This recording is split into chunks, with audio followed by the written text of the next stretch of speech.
이 땅에 6.25 전쟁이 발발한 지 76년이 지나고 있습니다. 북침이 아니라 남침으로 발생한 민족의 아픔의 전쟁입니다. 자, 이 전쟁으로 인해서 우리 장병들이 13만 7천 명이 목숨을 잃었습니다. 그리고 북한군은 40만 명이 목숨을 잃었습니다. 집들이 폐허되어졌고 다 터전을 다 잃어버렸습니다. 고아들이 발생하고 수많은 생명들이 불구자가 되어졌습니다. 이 전쟁으로 인해서 유엔이 결의하고 16개국의 연합군이 우리나라로 파견되어졌고 그 가운데 3만 6천 명의 외국 군인들이 우리를 돕기 위해서 왔으며 그 가운데 절대다수 3만 3천 명의 미군들이 목숨을 잃었습니다. 이 전쟁으로 인해서 여러분 군인들만 죽은 것이 아닙니다. 민간인 사상자들이 속출했습니다. 통계를 보게 되면 남북한 합쳐서 약 260만 명이 실종자 포함해서 사상자가 있었다고 합니다. 우리 5천년 우리 한민족의 역사 가운데 가장 비참하고 아픈 전쟁, 지금도 전쟁의 흔적이 고스란히 남아있고 또 우리 성도들 가운데도 북한에서 정든 고향 땅을 떠나 피난 와서 살아가시는 분들 또 그 마음에 여전히 고향에 대한 그리움을 가지고 지금도 살아가시는 분들이 많이 계십니다. 6.25라는 전쟁을 기념하면서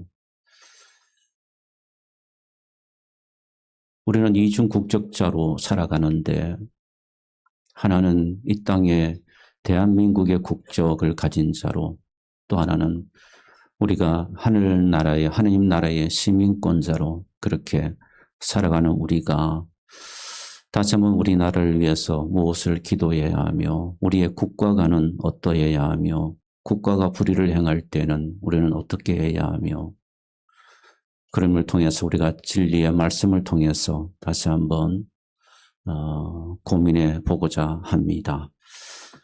여러분 오늘날 뜨거운 핫죽 이슈 두 가지가 있습니다. 하나는 정치와 국가입니다. 이 정치와 국가라는 단어 앞에 많은 사람들이 예민하게 반응하고 밤잠을 못 자기도 하고 많은 사람들이 충돌을 하고 있습니다. 그래서 정치와 국가는 오늘 이 시대에 가장 핫 이슈가 되는 단어들이 되어졌습니다. 사회적 이슈가 터질 때마다 정치와 국가라는 이슈 속에 포함되어져 있고 또 그로 인하여서 각자가 가진 신념과 또 사상에 따라서 서로 의견이 엇갈리기도 하고 나누어지고 대립을 계속해서 반복하고 있고 이런 대립과 반복과 여러분 고통이 이제 교회 안에도 고스란히 들어와 있습니다. 그래서 교회도 정치와 국가라는 두 명제 앞에 자유로운 곳이 못 되어졌고 서로 정치적 견해가 다르거나 또 신념이 다를 경우 서로 적대치 않은 그런 모습이 교회 안에도 이제 공공연하게 찾아볼 수가 있습니다. 자, 이런 우리의 모습 자아상을 우리는 눈을 감고 한다고 해서 외면한다고 해서 우리 현실에서 사라지는 것도 아닙니다. 그러면 우리는 이 문제를 직면해야 하고 이 문제를 직면할 때 우리는 어떻게 직면해야 하는가? 결국은 우리가 진리의 말씀 앞에 서서 그 말씀으로 우리는 직면을 해야 할 것입니다. 여러분 이 혼란한 세상 가운데서 여전히 굉장히 혼란스럽죠. 우리는 국가를 어떻게 바라봐야 할까? 하늘의 백성인 우리가 이 세상 정치, 국가의 일에 어느 정도까지 우리가 관여를 해야 할까? 국가와 권력과 하나님의 권세는 어떤 관계가 있는 것일까? 그리스도인 국가의 정책과 권세 앞에 우리는 어떤 태도를 취해야 할까? 자, 이런 질문들을 오늘 좀 가지고 말씀을 통해서 이 질문에 대한 답을 찾아갈 것입니다. 자, 그럴 때 하나 부탁드리고 싶은 것은 여러분의 정치적 신념을 말씀 위에 두고 이 말씀을 여러분들이 들으시면 절대로 여러분 말씀의 능력은 나타나지 않습니다. 우리 모든 각자가 모든 신념을, 정치적 신념을 내려놓아야 합니다. 그리고 말씀이 우리를 통치하도록, 우리가 말씀이 우리의 마음을 다스리도록, 우리의 말씀이 우리의 지정의의 세계를 주관하도록 우리가 말씀 앞에 서야 합니다. 그렇지 아니하면 여러분 일생 동안 이 이념과 신념에 매여서 결국은 진리로 맛보지 못하고 그렇게 살아가게 될 것입니다. 여러분, 세상은 국가와 정치를 바라보는 극단적인 두 가지 관점이 있습니다. 그 첫 번째는 국가주의입니다. 이 정치적 메시아주의라고 할 수도 있습니다. 이것은 뭔가 하면 내가 지지하는 정당이나 이념이 정권을 잡으면 이 땅에 유토피아가 올 것이라고 믿고 따르는 이런 마음입니다. 이 정치가 모든 문제를 해결해 줄 수 있다라고 생각하는 신념이죠. 그리고 정치가 인간을 결국 구원의 길로까지 인도해 줄 수 있다라고 믿는 사람들, 바로 이것이 현대판 정치 우상 숭배인데 이런 정치 우상 숭배를 하는 분들이 종종 있습니다. 그러나 여러분 역사를 보십시오. 정치 우상 숭배에서 여러분 정치가 인간의 모든 문제를 여러분 해결해 주었습니까? 정치가 인간의 모든 고통의 근원을 여러분 해방시켜 주었나요? 여러분 정치가 인간을 구원으로 인도한 적이 있습니까? 아니요. 어떤 정권도 어떤 정치도 그 일을 행하지 못했습니다.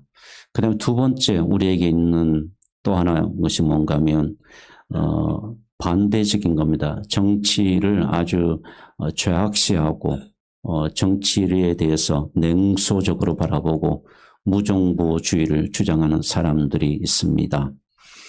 이런 분들은 뭐 이런 생각이죠. 정치하는 것들은 뭐 다 똑같지 뭐 정치를 통해서 너희들이 뭘 한다 그래. 이 국가가 나한테 해준 게 뭐가 있어. 국가에 대한 그런 낙관보다는 그런 염세적인 생각을 가지고 살아가는 분들이 있죠. 그래서 이 땅의 정치는 더럽고 이 땅의 정치는 속된 것이고 오직 하나님의 교회만이 여러분 하나님의 일만 우리가 신경을 써야 한다, 바라봐야 한다 하는 극단적인 생각을 가지고 살아가는 분들이 있습니다. 이 두 가지 서로 극단적인 여러분 생각을 가진 사람들이 있습니다. 그러면 우리는 어떻게 해야 하는 거죠? 다시 한번 여러분 오늘 말씀 13장 1절 말씀을 함께 보겠습니다. 자, 이 말씀을 보시면 이렇게 이야기하죠. 각 사람은 위에 있는 권세들에게 복종하라. 권세는 하나님께로 나지 않음이 없나니. 자, 모든 권세는 다 하나님께로서 정하신 바라. 그런데 맨 앞에 이렇게 바울이 이야기하는 각 사람은 위에 있는 권세들에게 복종하라. 그러면 우리는 위에 있는 권세들에게 복종해야 한다. 자, 그렇게 여러분 우리가 이해를 하게 되겠죠.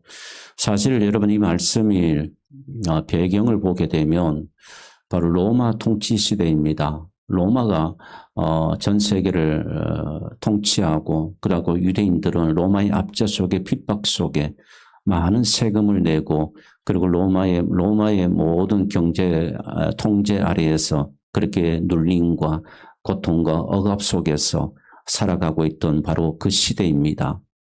더군다나 여러분 이 시대는 바로 네로가 통치하던 시대입니다. 그러니까 여러분 기독교를 박해했던 유명한 로마 황제 중에 한 사람이 바로 네로인데 이 네로가 통치하던 시대에 바울은 지금 바로 이 시대에 이렇게 여러분 이야기를 합니다. 1절 말씀에 각 사람은 위에 있는 권세들에게 복종하라. 그렇게 말하고 있습니다. 왜 그러면 여러분 국가와 권세가들에게 우리가 복종해야 하는가? 왜 국가에게 우리가 복종해야 하는가? 이런 질문을 가지게 되는 거죠. 우리가 왜 복종해야 합니까? 먼저는 여러분 하나님께서 이 국가를 만드신 겁니다. 만드신 이유는 하나님께서 이 국가를 통해서 여러분 사람들이 억압받지 아니하고 또 무정부 상태에 있지 아니하고 질서와 공의 가운데 법 아래에 인권을 보호받고 그렇게 살아갈 수 있도록 하나님께서 국가라는 제도를 주신 것입니다. 그래서 국가를 통해서 여러분 우리가 보호를 받고 있는 거죠. 그래서 우리는 국가의 법을 순종해야 되고 국가의 법에 대해서 우리가 복종을 해야 합니다. 세금도 성실하게 내야 되죠. 오늘 말씀에도 여러분 있듯이 세금에 대한 말씀도 오늘 말씀 가운데 나오고 있습니다.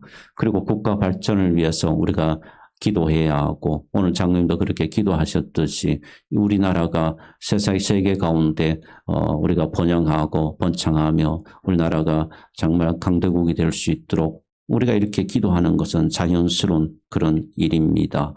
그리고 여러분 우리는 한편으로는 시민으로서 이 나라의 시민으로서 우리는 권리와 책임과 의무를 다하고 마땅히 다하면서 살아가야 하는 것이 그것이 바로 우리 그리스도인이 가지는 국가관이라고 생각합니다. 자, 그런데 여러분 이 1절 말씀을 다시 한번 보셔야 합니다. 자, 여러분 모든 각 사람은 위에 있는 권세들에게 복종하라 그랬습니다. 그런데 그 뒤가 중요합니다. 그 권세는 어디에서 나오는 것인가 하는 거죠. 권세는 여러분 국가에서 오는 것입니까? 아닙니다. 하나님으로부터 나지 않음이 없다. 그러니까 모든 권세는 다 하나님께서 정하신 것이다.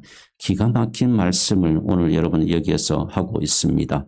우리는 모든 권세는 하나님께로부터 왔다는 이 말씀을 주목해야 합니다.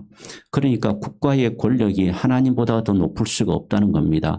하나님의 권위와 하나님의 주권과 국가의 권력이 아무리 높다고 해도 하나님의 주권에 도전할 수 없다는 이야기입니다. 국가가 아무리 강력한 집권을 하고 통제한다고 해도 여러분 하나님의 그 권세 아래에 있다는 겁니다. 이것을 우리에게 분명하게 말씀해 주고 있는 거죠. 그러니까 하나님의 주권이 더 위에 있다는 사실을 우리에게 이 진리를 분명하게 우리에게 말씀해 주고 있는 것입니다. 그러므로 여러분 이런 겁니다. 국가가 하나님의 뜻을 버리고 국가가 하나님의 진리의 말씀을 버리고 국가가 신의 자리에 앉게 되고 권력자가 통치하면서 신의 자리에 앉게 되고 그런 경우 그러면서 여러분 국가가 우리에게 예를 들어서 우상을 숭배하는 것을 강요한다든가 국가가 동성애를 우리에게 강요한다든가 그러면 여러분 국가는 더 이상 우리에게 복종의 대상이 아니라는 것입니다. 우리가 국가에게 이 나라의 시민권자로서 우리가 복종해야 하지만 국가가 불의를 행하고 국가가 우상이 되어져서 백성들로 하여금 마치 우상을 숭배듯이 우리에게 복종을 강요하고 국가가 진리의 말씀을 거스려서 우리에게 복종하라고 요구할 때에 우리는 복종하지 않아야 한다는 겁니다. 국가보다 더 위에 계시는 하나님의 주권, 하나님의 진리 앞에 우리는 진리를 가진 자이기 때문에 우리는 그 사실에 대해서는 복종하는 것이 아니라 우리는 진리를 외쳐야 한다는 것을 우리에게 말씀해 주고 있습니다. 그러니까 여러분 통치자가 이 경계선을 넘어버리면 안 되는 거예요. 우리가 주목해야 될 부분이 바로 그 부분입니다. 통치자들이 권력자들이 이 경계선을 국가가 경계선을 넘고 우리를 핍박하고 우리 진리를 훼손하려고 할 때는 우리는 담대하게 우리는 그 부정 앞에 맞서야 하는 것이 그것이 바로 성경이 우리에게 말씀해 주고 있는 것입니다. 그래서 성경 오늘 말씀도 보게 되면 반드시 심판이 있다라고 말씀하고 있는 것을 여러분 주목해 볼 필요가 있는 것이죠. 사도행전 5장 29절 말씀을 보겠습니다. 자, 이 말씀을 보게 되면 베드로와 사도들이 대답하여 이르되 사람보다 하나님께 순종하는 것이 마땅하니라. 사람보다 하나님께 순종하는 것이 마땅하다. 그렇게 우리에게 말씀해 주고 있습니다. 여러분, 그러므로 국가의 권력이 절대화되게 되고 국가의 권력이 여러분 우상화되어져 버리기 시작하면 엄청난 고통이 우리에게 만나는 사실을 알아야 합니다. 그리고 국가가 악을 행할 때는 국가로서의 정당성을 상실했다는 것을 우리는 알아야 합니다. 그리고 성경에도 많은 예언자들이 그리고 사도들이 이 국가의 우상에 대해서 국가가 절대 권력하며 핍박해 올 때 그들은 진리 앞에 담대하게 섰던 모습들을 성경 곳곳에서 우리는 찾아볼 수가 있습니다. 여러분, 국가가 사회적 약자를 보호하지 아니하고 그들이 군림하기 위해서 국가가 법을 바꾸어서 지배계층과 여러분 국가 시스템을 만들어서 백성들을 여러분 억압하고 그럴 때에 구약의 선지자들은 담대히 일어났습니다. 엘리야도 일어났고 아모스도 일어났고 이사야 선지자도 일어나서 외쳤습니다. 국가의 권력이 여러분 불의를 행하고 재판을 굳게 하고 자기들에게 입맛대로 재판을 행하면서 억압하고 탄압할 때에 고아와 과부들을 압제할 때에 그들은 목숨을 걸고 왕의 불의 앞에 맞섰던 그런 사람들입니다. 이사야 10장 1절 2절 말씀을 보겠습니다. 같이 읽어보겠습니다. 불의한 법령을 만들며 불의한 말을 기록하며 가난한 자를 불공평하게 판결하여 가난한 내 백성의 권리를 박탈하며 과부에게 토색하고 고아의 것을 약탈하는 자는 화 있을진저. 성경은 분명히 이런 자들을 향해서 경고하고 있다는 사실을 여러분 아셔야 합니다. 사랑하는 여러분, 국가가 우상화하고 절대 권력화되어서 인간의 양심과 신앙을 억압하는 불의를 행할 때 결국은 하나님의 심판 앞에 선다는 것을 우리에게 말씀해 주고 있는 것입니다. 그러므로 여러분 우리에게 분명한 진리가 하나 있어요. 국가의 명령이 하나님의 법과 충돌할 때 하나님의 법과의 정면으로 맞설 때에 여러분 우리는 어떻게 되는가? 어떻게 해야 될까요? 몇 가지 예를 들어보겠습니다. 출애굽 과정의 예를 들어보겠습니다. 자, 이스라엘 백성들이 고센 땅에서 정착해서 이스라엘 백성들이 점점 이제 번성해지기 시작합니다. 바로는 위협을 느꼈습니다. 이들이 점점 강해지고 번성해지면 자기의 통치에 위협을 가할까 두려워하기 시작했습니다. 그래서 이스라엘 백성들을 더 억압합니다. 그들에게 국가의 큰 공사 앞에 그들이 동원해서 노예로 동원하고 노동자로 동원시켜서 여러분 그들을 한없이 핍박을 합니다. 그래서 그들로 하여금 밤낮으로 여러분 벽돌을 굳게 만들고 집을 통해서 벽돌을 굳게 만들고 밤낮으로 강한 노동을 시켜서 그들이 자녀를 생산하지 못할 정도로까지 여러분 그렇게 제도적으로 만들기 시작한 겁니다. 그런데 그럼에도 불구하고 유대 이스라엘 백성들의 여러분 계속해서 번성해 갑니다. 자, 그럴 때에 여러분 바로 왕은 어떤 국가 정책을 내놓느냐 하면 바로 영아 학살형을 내리게 됩니다. 영아를 학죽이라는 법안을 만들고 그 법을 공포함으로 말미암아 모든 유대인들이 태어나는 0세에서 2세까지 태어나는 영아들을 죽이려고 시도한 것입니다. 그렇게 해서 유대인들로 하여금 어쨌든지 그들의 번성을 막으려고 했던 거죠. 자, 그럴 때 여러분 산파들을 주목해야 합니다. 산파들은 분명히 국가의 명령을 받았습니다. 너희들은 태어나는 영아들을 모두 죽여라는 국가의 그 명령을 받은 산파들은 그 명령을 따르지 않았습니다. 하나님께서 산파들로 하여금 그 명령을 따르지 않도록 하나님께서 그들을 사용하신 것입니다. 국가가 불의한 일을 행하고 국가가 무소불위한 일을 여러분 강요할 때에 우리는 어떻게 해야 하는 것인가를 잘 보여주고 있죠. 다니엘과 그의 세 친구들을 보십시오. 왕에게 절하라고 명령을 합니다. 왕을 숭배하라고 요구합니다.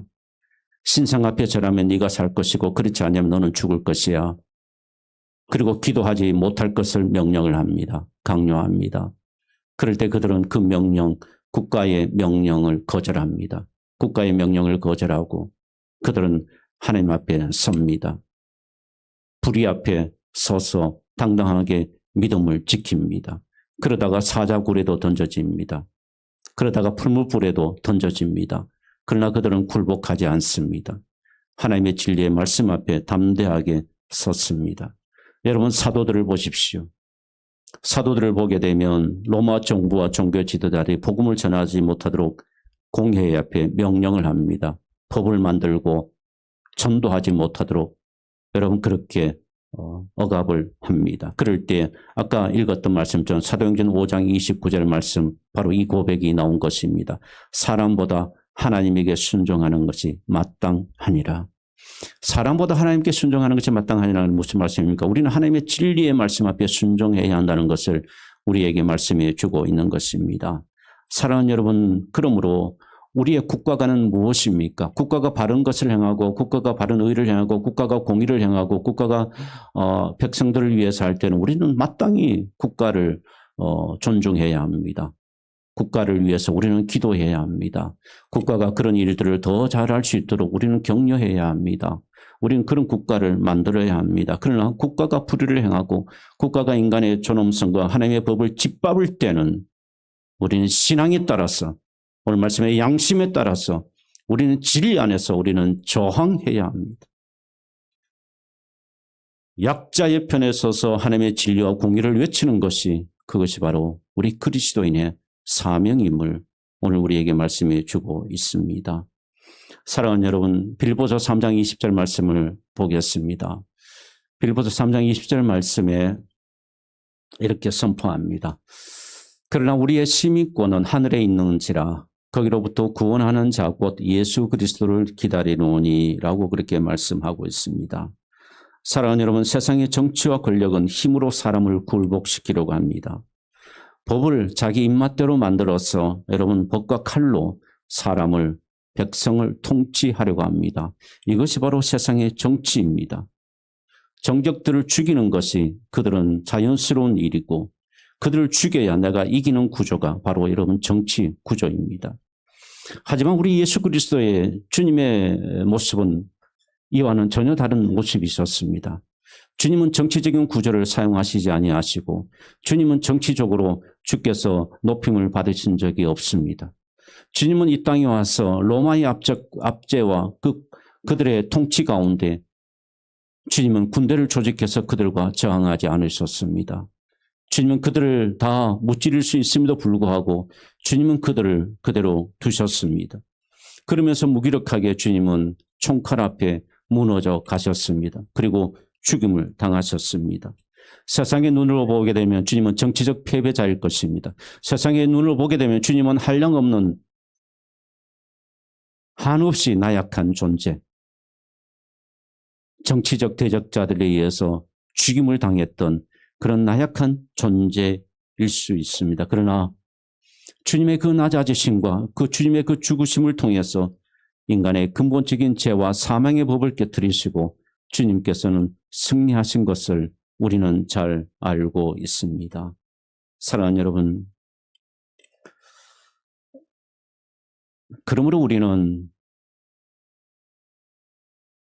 이 나라가, 국가가, 이 나라의 정치가들이 바르게 행할 때는 그들을 격려해야 하지만, 그러나 그들이 억압하고 약자를 억압하고 그들이 불의를 행할 때 우리는 성경적 기준으로, 진리로 우리는 그들을 비판하고 이 진리가 그들에게 들려질 수 있도록 우리는 외쳐야 하는 것입니다.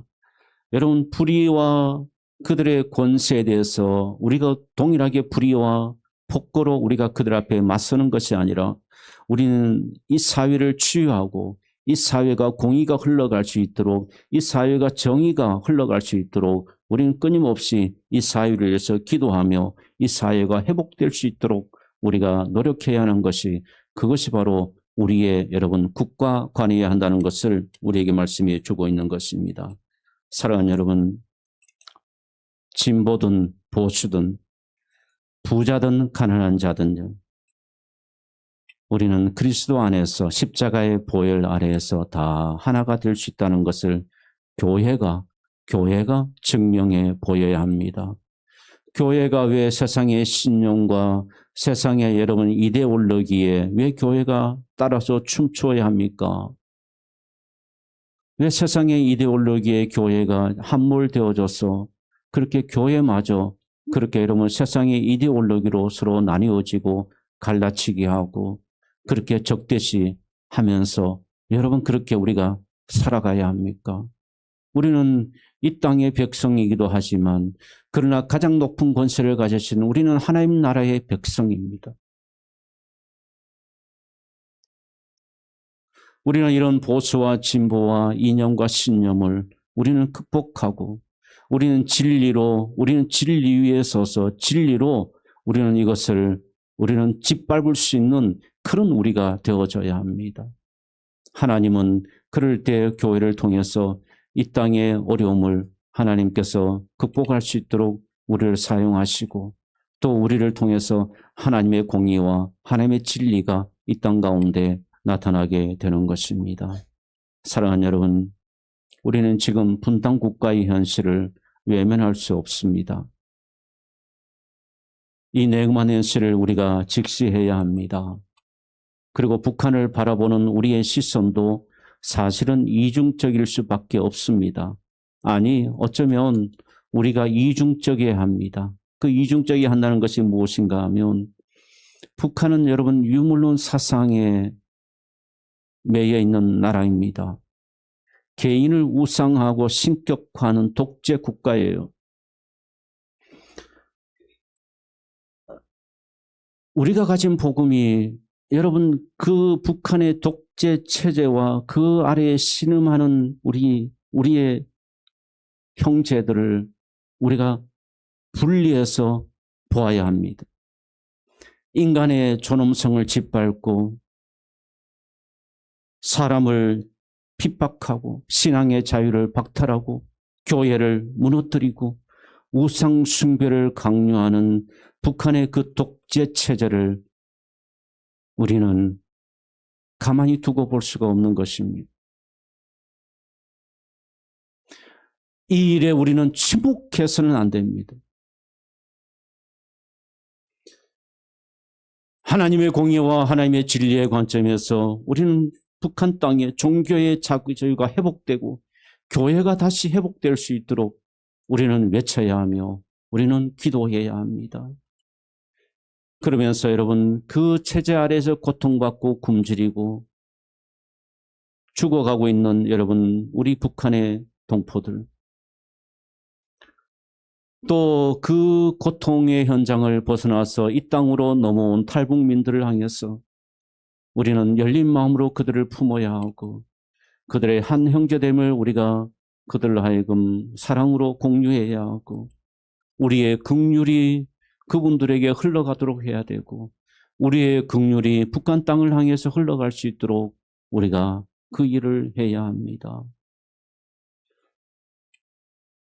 그래서 남북이 하나가 되어 권력과 정치가로 가에 의해서 하나 되는 것이 아니라 복음에 의해서 하나가 되어 이 땅에 복음화가 이루어지고 하나님의 나라가 이 땅 가운데 이루어질 수 있도록 우리는 기도하고 또 기도하며 우리는 이 민족이 하나님 앞에 바로 세워갈 수 있도록 우리가 기도해야 합니다. 사랑하는 여러분, 국가는 분명히 우리에게 필요하지만 우리는 국가가 행하는 일 앞에 우리는 순종해야 하지만 그러나 그들이 불의를 행하고 그들이 이상한 짓거리를 할 때는 우리는 거기서 순종할 수가 없습니다. 우리는 진리로 이 땅에 정의가 이루어질 수 있도록 우리는 외쳐야 하며 우리는 이 진리가 이 땅 가운데 흘러갈 수 있도록 교회가 그 사명을 감당해야 하는 것입니다. 1930년 독일 나치 정권 이야기입니다. 히틀러가 들어서면서 히틀러가 자신을 신격화하기 시작합니다. 그리고 교회마저도 자신의 정책과 자신의 법률 아래 교회가 복종할 수 있도록 교회를 강요하고 교회를 억압하기 시작합니다. 자, 이때 여러분 수많은 독일 교회들이 두려움에서 이 히틀러의 억압 앞에 무너지기 시작합니다. 하나님 말씀을 내팽개치고 진리 앞에 그들이 직면하지 아니하고 진리를 내려놓고 신격화하는 히틀러의 명령 앞에 복종하기 시작한 것이죠. 그래서 독일 교회가 다 무너지기 시작했습니다. 자, 그럴 때 여러분, 보네프 목사와 뜻을 같이 한 목회자들이 일어섰습니다. 그래서 그들은 오직 예수 그리스도만이 교회의 머리 되심을 고백하면서 고백교회를 세웠습니다. 그리고 신학교를 세워서 바른 믿음의 사도들을 길러냈습니다. 나치의 유대인 학살 정책에 저항하면서 유대인들을 탈출시키는 일들을 행했습니다. 그러다 결국 이들은 체포되고 이들을 모두 다가 순교하게 됩니다.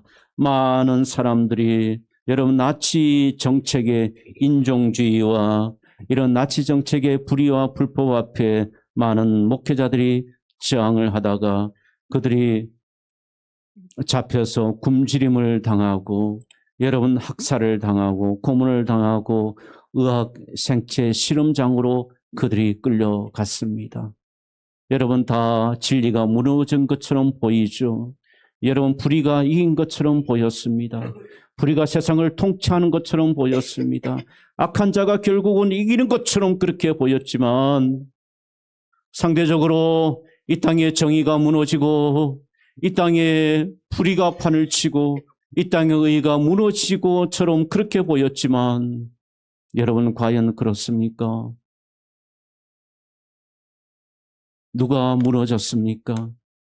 불의를 행하고 신격화했던 인간들이 무너지기 시작한 것입니다. 전쟁이 끝난 후 독일 교회가 다시 일어났습니다.